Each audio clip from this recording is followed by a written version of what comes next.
Growing up, I always struggled to lose fat. I trained hard, learned calisthenic skills, but the fat was unfazed. But the good news is, I did it. I managed to lose the fat. And I won't lie to you, it wasn't easy. But half the journey is knowledge, so I'll teach you everything you need to know so you can skip the trial and error and get straight to doing.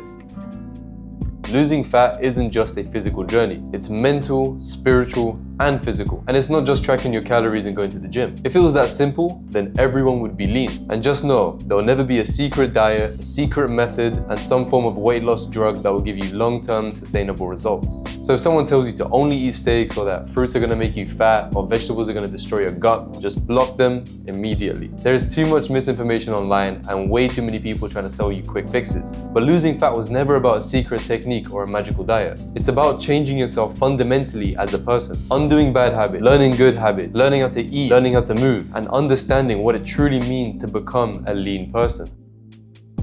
One root cause that I struggled with for years was literal food addiction. And you might be thinking, how can someone be addicted to food if it's not a drug? But you know that feeling you get when you've already eaten, you're full and you're not hungry, but you still feel like eating more? Or when the food's in front of you and you just black out and demolish it in seconds? That's addiction. And don't worry, I'm speaking from experience. In the past, I used to eat to the point where I felt sick and then kept eating. And I'll be honest, I've eaten to the point where I've had to be physically sick a few times. For me, it started by overeating processed foods. And it's not just because I have a somewhat addictive personality, but these foods are literally designed to be addictive. Ultra-processed foods will leave you craving more ultra-processed foods. It's just the way they're designed. So the first thing I did was give myself a complete reset. And I'm not talking about one of those like Instagram juice detoxes. I just ate clean for 2 months. But in between my meals, I'd allow myself to feel hunger and then know that it's time for my body to eat. And then when I did eat, I'd eat to the point of satisfaction, not to the point where I feel sick. Then after the 2 months, I slowly reintroduced the occasional snack.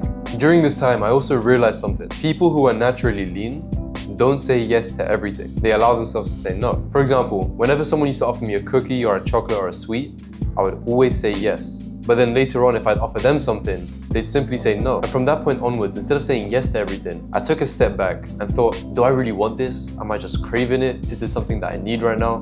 And 9 times out of 10, it's no, I don't need it. Once you start to emotionally detach yourself from food and adopt the behavior of a lean person, then losing fat becomes 10 times easier. Eating whole foods changed everything, not only for myself, but for my clients too. The moment you start prioritizing whole foods is the moment you'll stop feeling constantly hungry. Whole foods will leave you feeling full, satisfied, and will give you more energy. And having more energy is extremely important for losing fat. To lose fat, you need to become a lean person. To become a lean person, you need to be active. To become active, you need energy. And this is why eating whole foods is so important. As well as that, whole foods will also help with your sleep, your recovery, your training in the gym, and will help with your testosterone levels, which we all know is ideal for body composition and fat loss. Eating whole foods won't guarantee you lose fat. It will definitely help and it will contribute to putting you into a calorie deficit. But at the end of the day, to lose fat, you need to be in a calorie deficit. It's mandatory stuff. And tracking your calories doesn't mean you have to have an unhealthy relationship with food. It's just something that will help you build awareness. It's also the #1 guaranteed tool you have to lose fat. To start tracking, you need to get an estimation of your total daily energy expenditure. Basically just means your maintenance calories or how many calories you burn in a day. I've left a calculator in the description that you can use to get an approximation of your TDEE.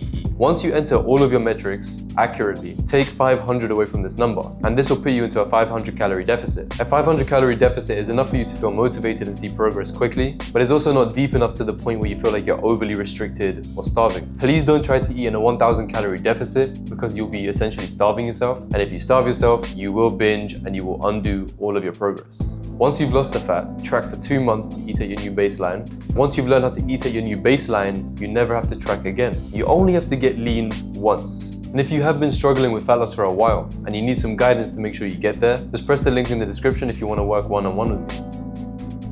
Alongside tracking your calories, track your weight every single morning. Take a weekly average and compare week by week. This is because day to day, your weight will fluctuate massively. And if you do it week by week, you can actually see if you're progressing at the right rate or not. Try to lose approximately 0.8 to 1% of your body weight per week. So for example, if you weigh 170 pounds, try to lose approximately 1.3 to 1.7 pounds per week. Of course, adjust the number depending on how much you weigh.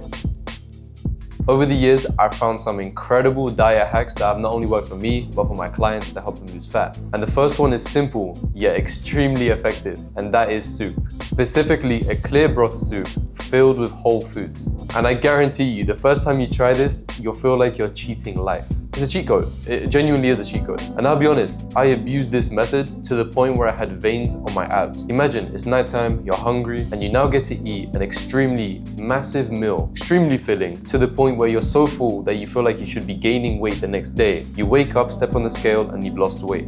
It almost feels like it doesn't make any sense. It's so good. I also have a sweet tooth, so eating fruit every single day helped me satisfy that sweet tooth and eat something that's high in fiber, high in micronutrients, and it's good for you. A morning coffee can also help blunt your hunger, but don't abuse it. Caffeine is still a drug, so have one coffee in the morning and just leave it at that for the rest of the day. Don't forget to stay hydrated. A lot of the time, people confuse hunger with dehydration. So if you ever feel like you're hungry, stop for a second, think, am I actually hungry or am I thirsty? Have some water, and if you are actually hungry, go eat some food. But if you're not, then you're fine.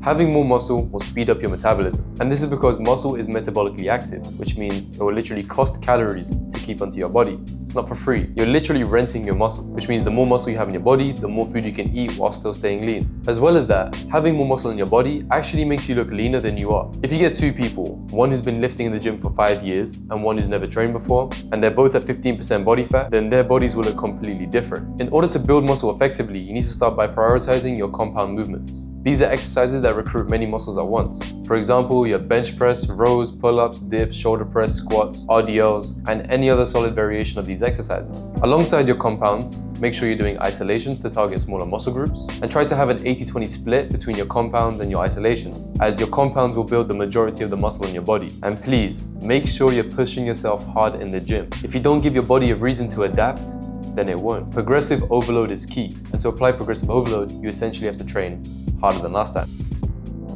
To lose fat and become lean, you need to move more. And you don't need to do anything crazy like train for a marathon, but you do need to be an active person. And every time I've been at my leanest, there has always been some form of cardio involved. And this can be as simple as going for walks within the day, doing an incline walk on the treadmill after your workouts. And in my opinion, the best form of cardio you can do is one that you will enjoy the most. And that's why I actually recommend you play a sport. If it's something that you enjoy, then you'll keep coming back for it. And the people there will also hold you accountable and make sure you're turning up. Moving more will give you more blood flow to your brain. It will help you feel more productive, make you feel more alert, more awake, more alive. Moving more leads to you burning more calories. And if you burn calories, that will help put you into a calorie deficit, which will help you lose fat. And just know, you can never outrun a bad diet. So have your diet be the foundation of how you lose fat, and have cardio there to support your lifestyle, your fat loss, and your health. Find a form of cardio you enjoy and can stick to for a long time, and watch how your body changes and how good you feel after a few months.